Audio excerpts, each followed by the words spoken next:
Hey everyone, Jeff here, and welcome to another Elder Scrolls Legends Let's Play video. Today we are continuing Return to Clockwork City. We are in Episode 2, The Frozen Path. Completed the first 5 missions in this episode, and I have to say, go back and watch that video if you haven't, because I had an absolute riot playing through it. Highly recommend. Recommending my own content. Shameless plugs. Shameless plugs. I mean, who doesn't love missions that start at the College of Winterhold, right? I mean, come on. And now we need to engage this Dark Elf, and we're just going to dive right in and do that. We have an Action Mage deck that we played essentially through all these missions so far, because all of the missions did have that synergy. If they didn't, we would not have played it. And if this mission also has that synergy, we're just going to keep rocking it.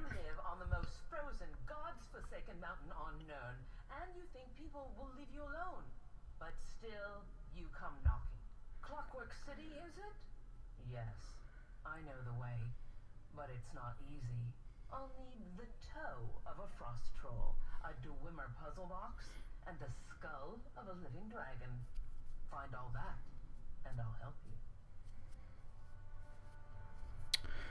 you. If I was playing Skyrim right now, I would get this Dwemer puzzle box out of the way immediately, because Dwarven Ruins in Skyrim can suck on my nuts. Basically, Frost Troll, you get that playing through the story. No spoilers there, but it happens. And I mean, same thing with the dragon, right? There's no dragon skulls in Skyrim that I know of, though. Kind of spoiler-ish, not really. I mean, everyone must know. Alright, treasure map for 3. +1/+1, summon, draw a card, sure. If the wielder has treasure hunt, draw something they are hunting for instead. Okay, so if they have, like, treasure hunt for an item, then you draw an item from your deck, but it has to be in your deck in order for you to draw it, I'm assuming. So there definitely could be some treasure hunt synergy, possibly. I haven't seen too many treasure hunt cards that I thought were tremendous, so probably going to have to revisit that to see if this is a viable strategy. We might just build a meme treasure hunt deck because, you know, and then just take it to casual and see how it does. Well, like I said, in Skyrim, I would do Dwarven Ruins first. We're doing the same thing here. Shame we have to descend into this dark ruin, but it's our best hope of finding that Dwemer puzzle box. Yeah. Are you okay? That ring on your hand is glowing, and are you growing fur? Does this mean that we get to play with another cool deck? When a creature gains cover, it gets +2/+0. Oh. Pit Falmer. So OP. Let me tell you something. Oh, no. Oh, they did it. We're playing Wolf Tribal. Are any of these cards good? Snow Wolf, +2/+0 while you have the most creatures in this lane. So, I mean, you have to have a lot of creatures. Otherwise, it's just a 1/3 for 2. Other friendly wolves have +2/+0. Sightless Pit. When a creature gains cover, it gains +2/+0. So is that just while it's in cover, or is that a permanent buff? I guess we have to experiment. This technically is a curve that we can keep, so we might as well. I mean, we've got this energy, right? Sure.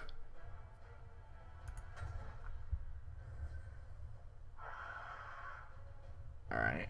See, like, yep, okay. So it is a permanent boost. So we might as well just put this over here. Yep. So we're going to be fighting for the Shadow Lane. Yep. Already taking 4.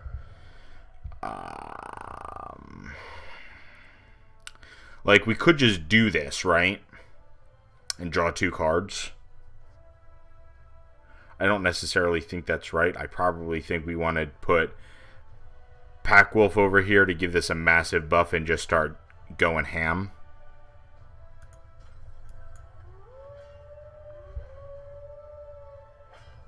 Oh, yeah. Oh, we're doing it. Do we attack this?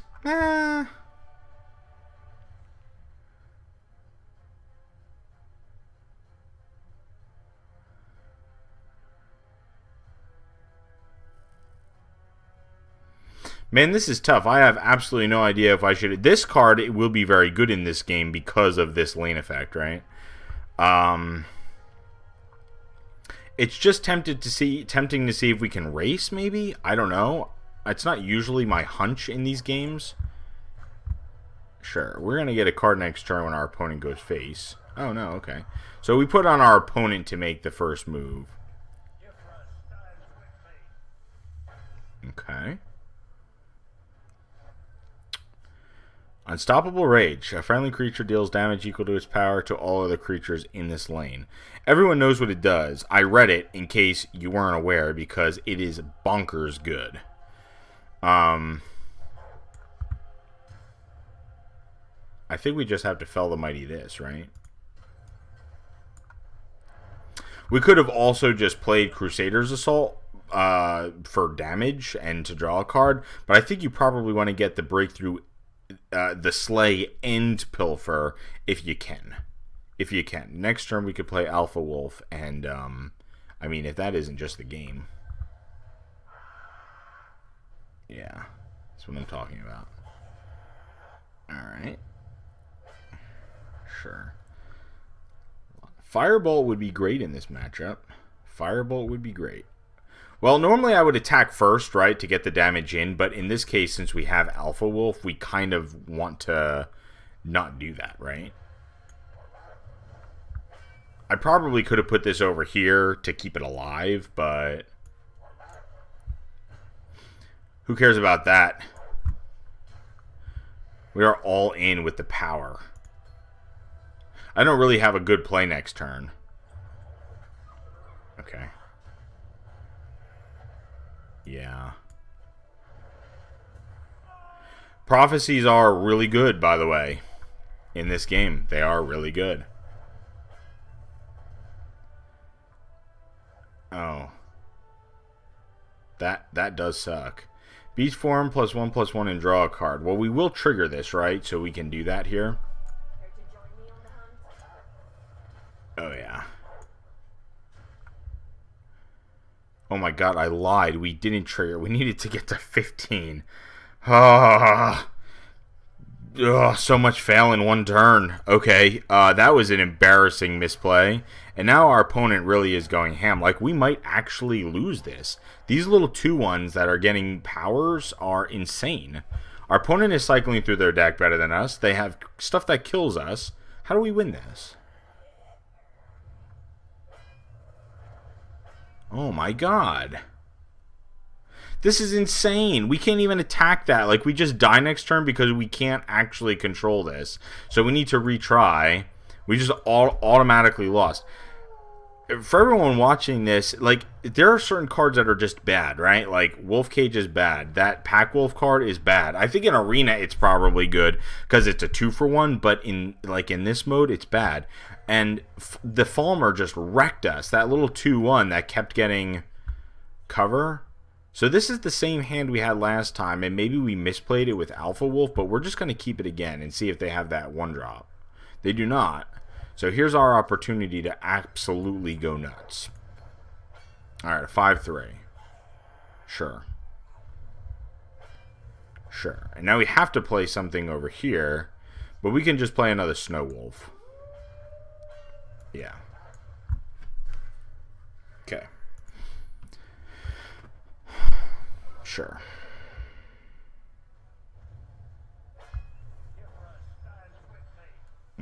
Always going to trigger. Let the record show. Always 100% of the time going to trigger. That's good. Do we just do that? I think so.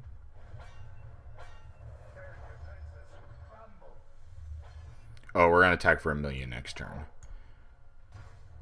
Yeah, I mean, our opponent is basically dead, right? Take this trade. Oh my god. Okay. Okay.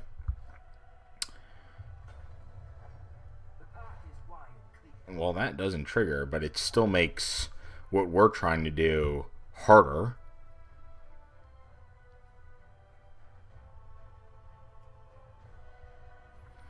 Can we break a rune and give this a buff? Yeah. And we can put this over here and transform it.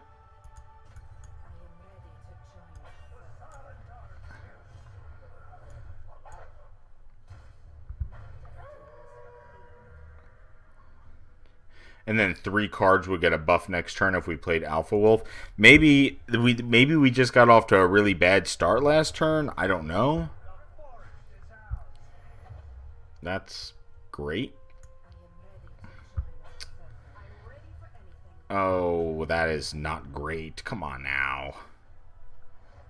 Alright. Child of Foreseen. Sure. So I guess we go... We have to play this out before we attack to, you know.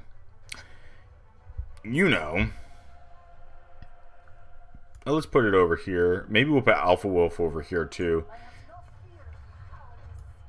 Yeah, well, we'll save that until we attack the first time. Oh, no, because this would be able to do 2 damage. Yeah, we really do need to do it this way. Sure, so how do I get the most damage in here? Well, they all do 6, right? So it doesn't really matter. Alright, and then this, and then that, and then Relentless Raider for the victory. I wonder if there's a title for killing your opponent with a Relentless Raider dagger shot, or whatever that is. That match was okay. I wasn't crazy about it, honestly. Oh my god, is this a title for killing somebody with Relentless Raider? I'm calling it.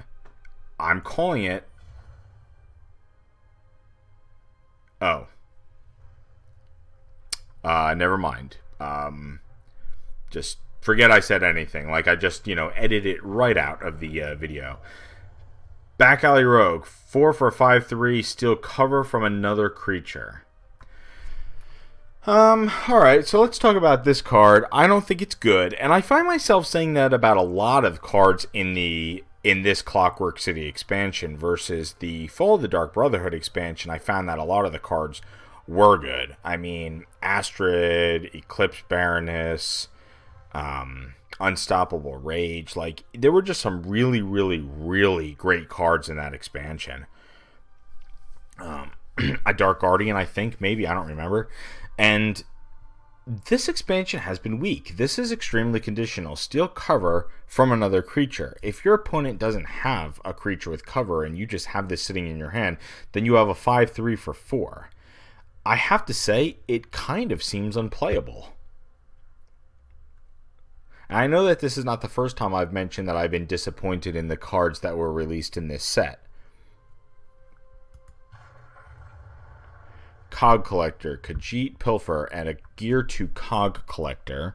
So it's a 1/2 for 2, and you need to connect with it. And then last gas, summon a random colorless creature with cost equal to the number of gears on Cog Collector. Okay. So if you kill it before that happens, then you get none. But even if you get 1, then you get something out of it as the last gaps. Again, cards like this need an engine to work, right? They don't just do something. Like, even this card, in theory, does something. This card doesn't actually do anything. You need to play it. It needs to survive. Then you need to pilfer with it. And then it does something. Now, I get that with all the pilfer creatures, they don't do anything unless they actually do connect. But I generally speaking, I'm not crazy about cards. Like, even Sails Through Storms in the 6-drop spot, like, you play that card and then kind of pray that your opponent doesn't have an answer, because otherwise you just played a card and it does nothing for a whole turn, right? And generally speaking, I'm not super crazy about cards like that, but this seems like one of the more playable cards in this set so far, just because it has so many functions to it. I haven't actually seen it in constructed play, and that's another thing. As I'm looking at, like, I've been playing some constructed matches in between doing this Let's Play series, and you just start to notice the cards that people play a lot of. And when an entire community doesn't play a certain card, like, I've never seen this card played at all anywhere, so the entire community ignores this card as a whole, then probably it hasn't been broken yet. There hasn't been anybody that found a way to make it good. I have seen this card played occasionally, so kind of some clues that it may be more playable. Looks like there's a curse on that ring you're wearing. I think I can clear that up for you. But in the meantime, I found the puzzle box. Very cool. Puzzle box. Got I think we want to do the dragons last, right? Like, we'll do the frost troll and then we'll go get the dragon skull. This is sort of, I don't think it actually matters, but just from a role-playing perspective, this would be the most annoying thing, and I would want to fight the dragon the most, so I would do that last. I see a frost troll up ahead, but be careful. I think a storm is coming. An ice storm blasts through every 5 turns. So basically a board wipe. So we want to play stuff that's not weenie. Is that what this is? Every 5 turns? Or we just want to play like something really fast? What's the best way to do this? Play for the late game? Big creatures?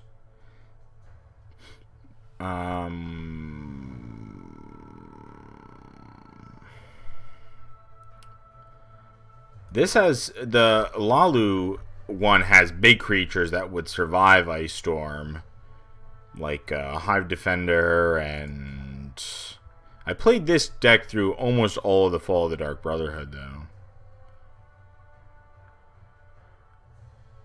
It's possible that we want to play this with Tribunal with high toughness creatures. Well, I mean, that dies, that dies, that dies, that dies, that dies. Well, kind of. Dark Guardian lives. Treeminder dies. This would get a buff.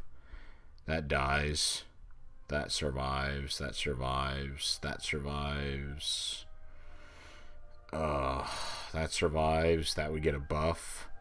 This survives. Huh, this is super tough, but our high end all makes it. So maybe we just play this, right? Sure. Been wanting to debut some different type of stuff. I don't know if this is right, but why not?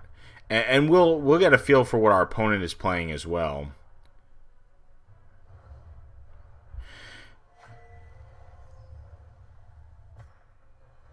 Okay. Every 5th turn, there will be an ice storm. I think we probably only want one execute if we want any. Although there are cards in these colors that execute is an excellent target for. So I actually think we probably just keep both of these. We might just be able to 1-for-1 and trade some value. Sure. Alright. I also do have some support destruction in here in the form of Shadowfin Priest. I don't actually know if we can... It doesn't say indestructible. Like, maybe we can actually just destroy this support and then play out the game once we do that. It doesn't say we can. It doesn't say we can't. I'm not going to do anything unless our opponent does, because just playing stuff out for it to die seems silly.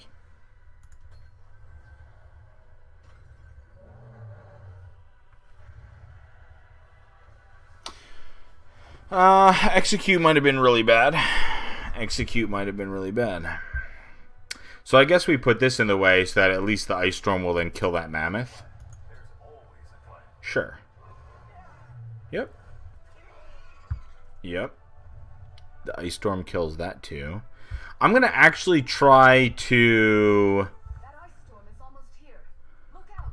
Yeah, you got it. I'm going to play Hive Defender to prevent some damage, maybe?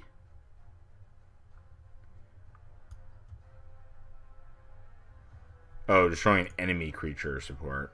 I'm an idiot. Alright, so the question is, do we even want to play Hive Defender? Like, if we play Hive Defender, we prevent 3 damage. So we would go to 24. If we don't play Hive Defender, we go to 21, but it's a possibility that next turn we just get like a 4-for-1, with the Ice Storm effect, and then we can start doing things and maybe catch up that way. Our opponent will be running out of resources. We will have resources, and then we could play around the lane effect. A tough call. I actually think we just take the 7. I don't love it. It's a 4-turn clock. This card, Young Mammoth, in case anyone's wondering, I think is good.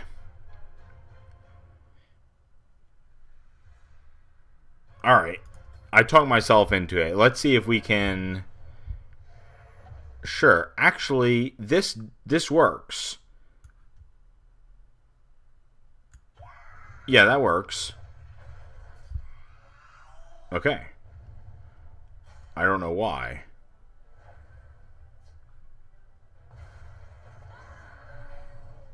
Alright, that fizzled, right? So we prevented 3 damage. I'm fine sacrificing a Harpy to prevent the 3 damage. So we got the same effect we wanted as if we played the Hive Defender anyway. And we didn't run the Hive Defender out into a bad board. I'm kind of still of the position that maybe we just don't do anything. What's this? If we have a yellow card in play, we gain 4 health, so I could play this, and then if our opponent does nothing, play this, or play this, and then spine, and then be able to do this. Alright, I'll play it out. Yeah.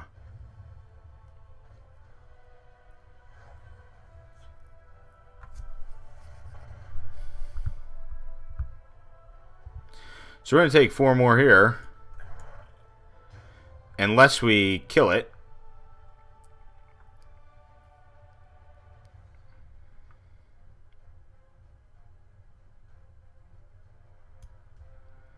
I don't think we're going to kill it. I think we'll ramp. These executes were a bad keep. It's basically like I mulligan to 1. Because nothing in... I thought our opponent was going to have stuff like this in their deck. I see. Alright, well, we can get crazy value off of this now. So I suggest we do it while we can. And then we can Edict of Azure this, because that regenerate thing will get around the Ice Storm, and then we won't have an answer to it, so... Behold the light of the tribunal. Okay, gained a little health back. That's why we took the 5 last turn, because we knew that we were going to gain 4 back. I think we kill that, pretty obvious, and then...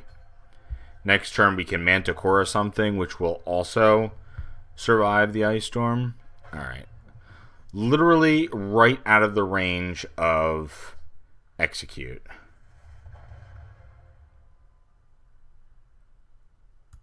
You will submit to our God.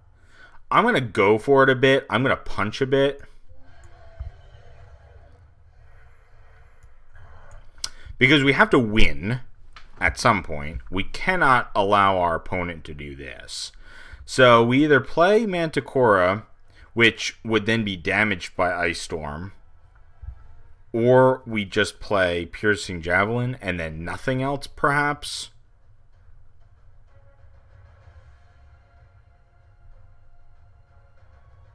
We could also play Cicero. No, we can't do that because we need to kill this.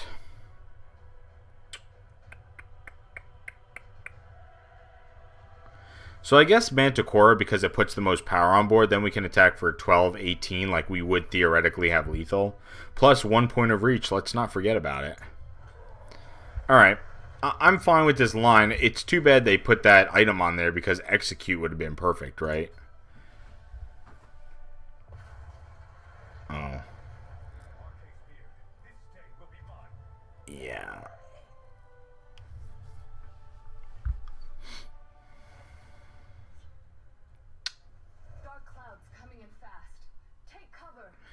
I'm trying. So we can Mage's Trick that ward away and get some good value out of this Mage's Trick. And then the Ice Storm will kill it. Sure, Knight of the Hour. We'll save that. I don't honestly think we play anything else. Like, this will hit here. It will be at 4, so it will survive the ice storm. This will hit here. It will be at 5, so it will survive the ice storm. Both of these things will die. That's fine. Execute. There's no point in executing this stuff that's just going to die anyway. If this still had the ward on it, or if our opponent played something else that we couldn't answer, like a Dark Guardian or something, that we could execute. But I'm content just making no plays at this point. Yep.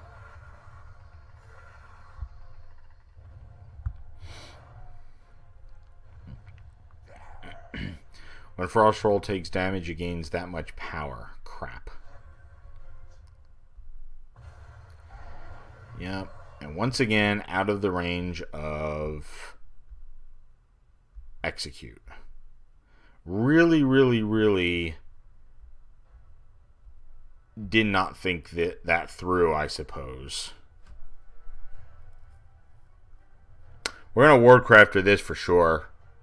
It'll kill anything. Like, this will... I think we actually execute this, so then this kills both of these things.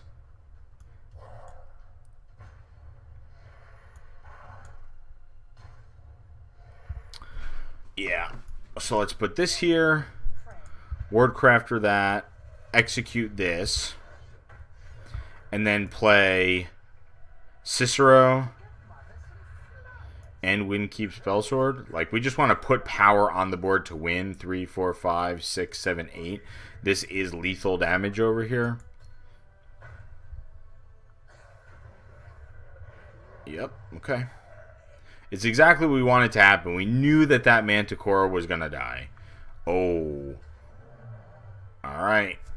We finally have an execute target. That isn't a 1-1. So we just need to actually try to win, right? Your blood will spill. Confound you. Let's do this. Now, the reason I'm attacking with this one first, and then I will attack with Hive Defenders, because if something happens and we want to use Cicero to kill Wardcrafter... Yeah, see, like, this may change our play. It does not change our play. I've never actually won a game with Cicero. I don't think that's a thing that happens very often, right? Probably dies as soon as you play it. Is there singing in the void? That's right. Okay. Frost Trolls down. This match was fun. The executes were a bad keep. If I played again, I would not play with the executes. I would not keep them. But I do think that this deck is pretty well equipped for this match. We have a lot of spot removal. We have a lot of creatures with more than 3 toughness that do survive the Ice Storm effect. So, alright, Grappling Hook. +3/+2, summon, move an enemy creature into this lane, it loses cover. Now, this is a neat item. I don't know if it's playable for 4, but I think it's neat because if your opponent does try to hide something in the shadow lane, like a really good creature or whatever, you can beef up your own creature to... This is basically like target creature fights another target creature, right? Because that's basically what you want to do with it. You want to beef up one of your creatures, pull one of theirs over, have it fight. I don't know if it's playable, but I think it's cool at least. The toe. Now let's get somewhere warm. Alright, first let's kill this Dragoon. Alright. Stories are true. Dragons have returned to the world, and that one is heading our way. Alright. Let's see. So what do we want to play here? I've kind of played all of these a bit.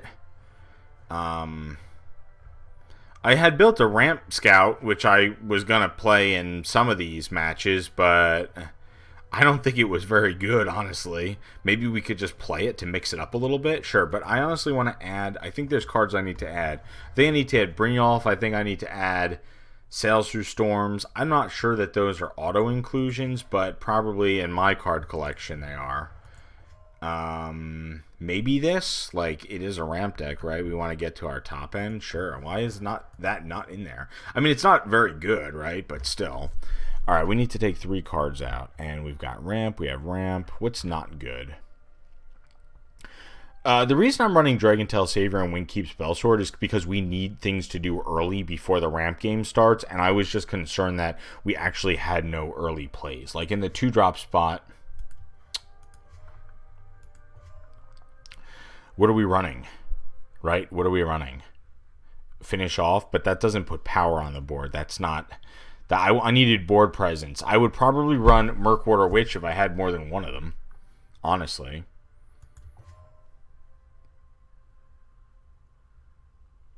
Like, this kind of ramps a bit,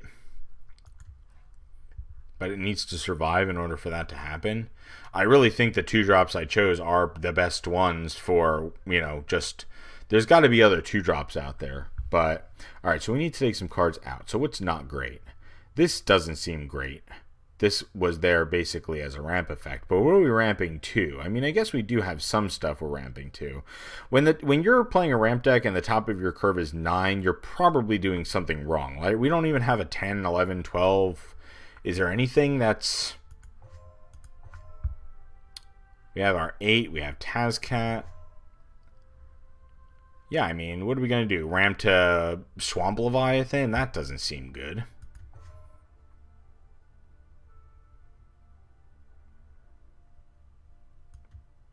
Could play the 3-color ramp, and then we'd be able to throw things in here like Ancano and Laneth and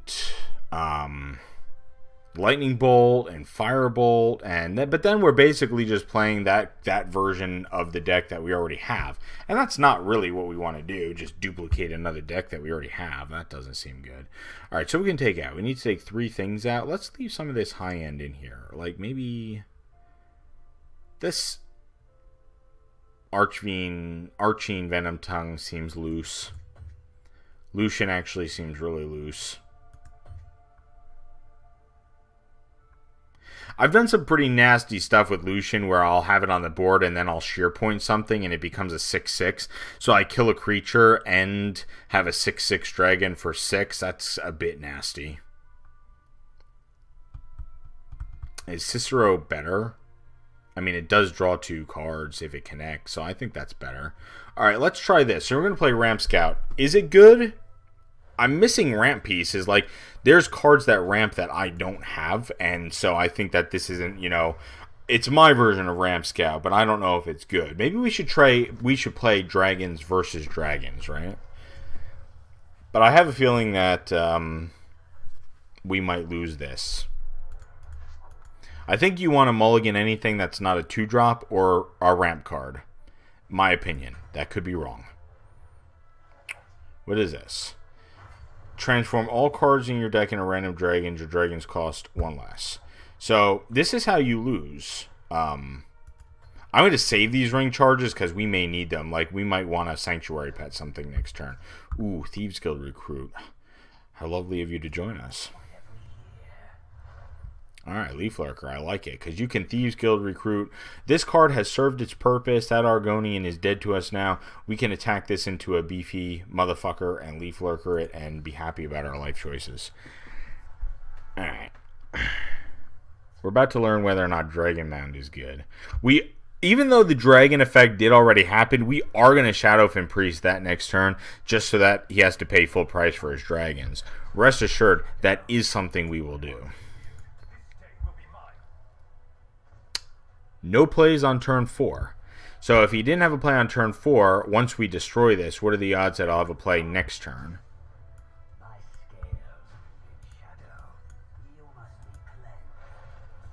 Alright, sending our opponent back, hopefully, tempo-wise. Okay, sure. I'm not concerned about that card. We are going to attack for 1,000,000. I think we either need to kill our opponent fast or we just die because they probably catch up. Our opponent has a lot of cards. We could just...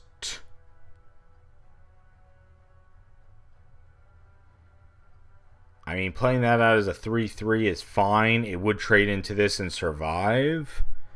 It's not the best use of our... Oops.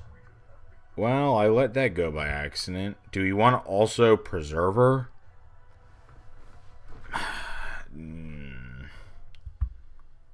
I don't think so.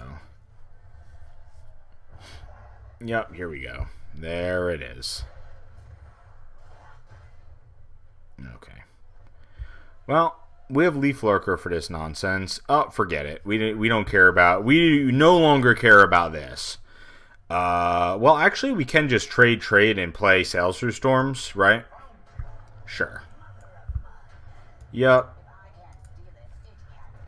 And you know, a Sails Through Storms, I'm not sure if this card is good, right? Okay, so here's why. Right? Perfect example of why this card may not be good. So we could go attack Leaf Lurker. I don't think that's true. Or we could Sanctuary Pet it and play Preserve of the Root over here and just put a ton more power on board. Sure. And that's good. How many cards are there in the discard pile? Only 2. This one is really good, though. Taking a power away is quite excellent. Alright. We get to connect with Sails Through Storms. Where do we want the card? Do we want it in this lane, or do we want it in that lane? I think we want it in this lane, so let's kill this first, and then... And we could Eclipse Baroness first, but I think we want to, like... There's 2 philosophies here. You either draw first with Eclipse Baroness to get information about your turn, or you draw a guaranteed creature from your deck, which may or may not do something, which would also give you information about your turn.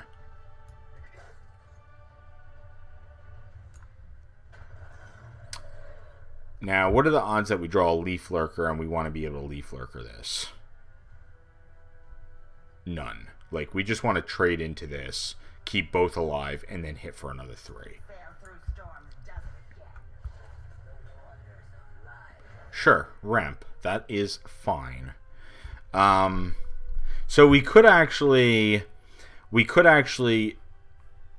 Dragon Tail Savior here, get the buff, Sheer Point, -2/-2, attack into it, get in for 7 more. Yeah. And let's just put this over here and get rid of that 0/2.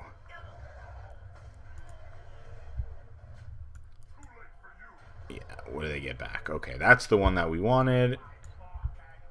Oh, we've milled them. Oh, and they milled a Blood Dragon and a Swiftwing Dragon. Well, Anthor Dragon, it's all over for you. I'm sorry. Oh. Well, everyone, is Dragon Mound good?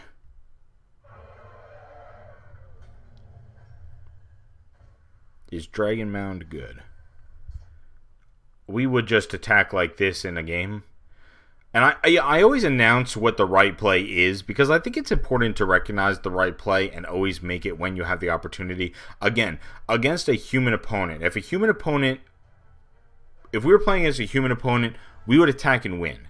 Now, I have played against some opponents in this game that get cute, and I talked about this in some of my very first Let's Play videos, getting cute.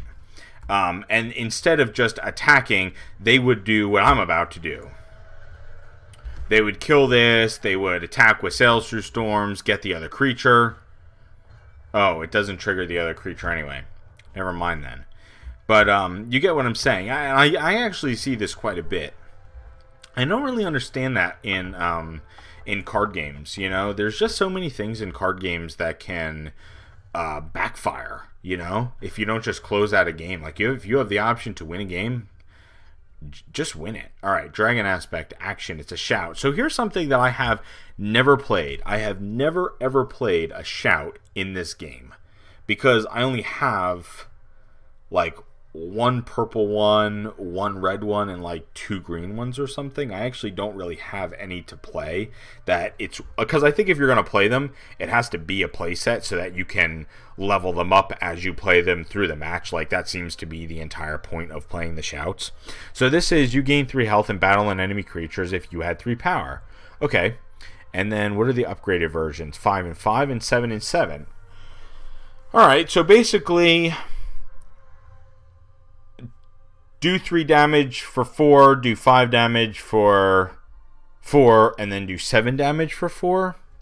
I mean, doing 7 damage for 4 is a massive payoff. Now, you could also use this card to basically gain life. Like, maybe your opponent plays a really powerful creature that only has, like, 1 or 2 toughness, which definitely...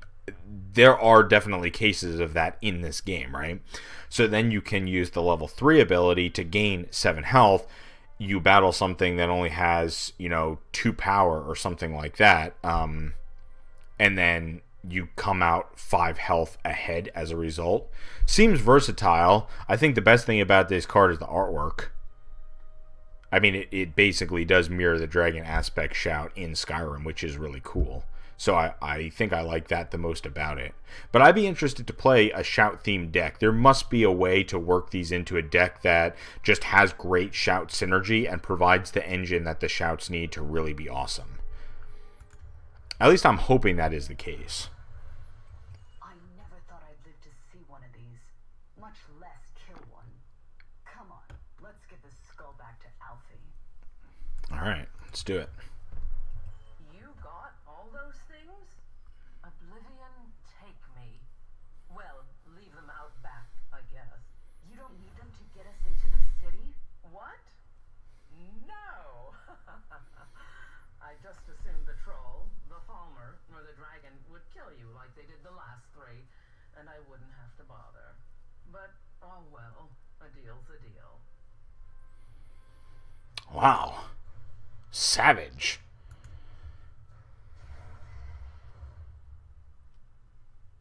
Alfie Fear was true to her word. At long last, the hero had found Sothasill's hidden city. Now to find swims at night.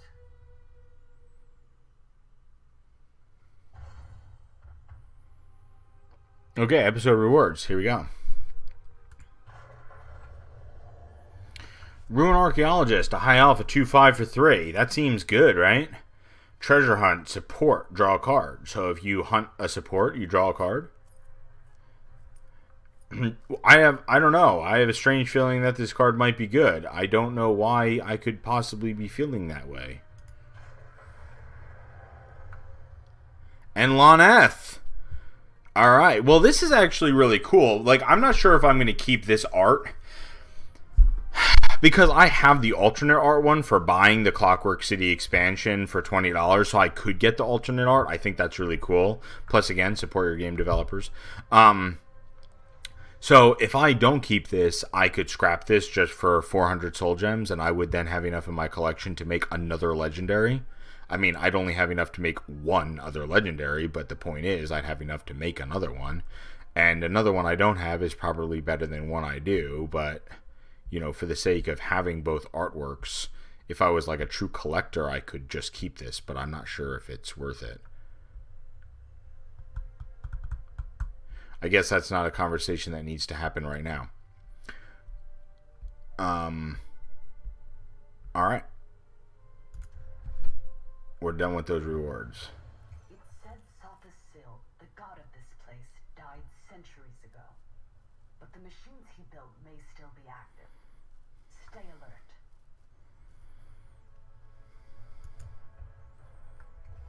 Yeah, they really need to patch that so that when you complete a chapter or an episode, it just doesn't automatically take you to the next episode. Little criticism, I'm not sure it's a huge deal, but it is a deal, and they may just want to, again, have you opt into starting the next chapter, like continue on to chapter or episode 3 or, whatever. All right, so that concludes episode 2 in the Clockwork City expansion. Again, I thought some of the matches were really good. I actually felt like, that one match where we had to play with the Wolf Tribal deck, I thought that the deck was weak. The match felt all right. But now that we're actually starting to do some deck building and we have some better cards in our collection, it once again feels like, I don't want to say we're dominating the opponents, but we haven't truly struggled in any of the matches that we played. And I felt like in Fall of the Dark Brotherhood, there were a couple matches that were trickier. I don't think these are intended to be extremely difficult, and I know that there is a harder mode to play on. So I'm going to definitely do another Let's Play for Fall of the Dark Brotherhood and Clockwork City in the harder difficulties, that we can see how it ramps and how it impacts the matches and how powerful our decks really are. I might be totally wrong. They might be shit. So thank you again for watching episode 2, and I will see you in the next video.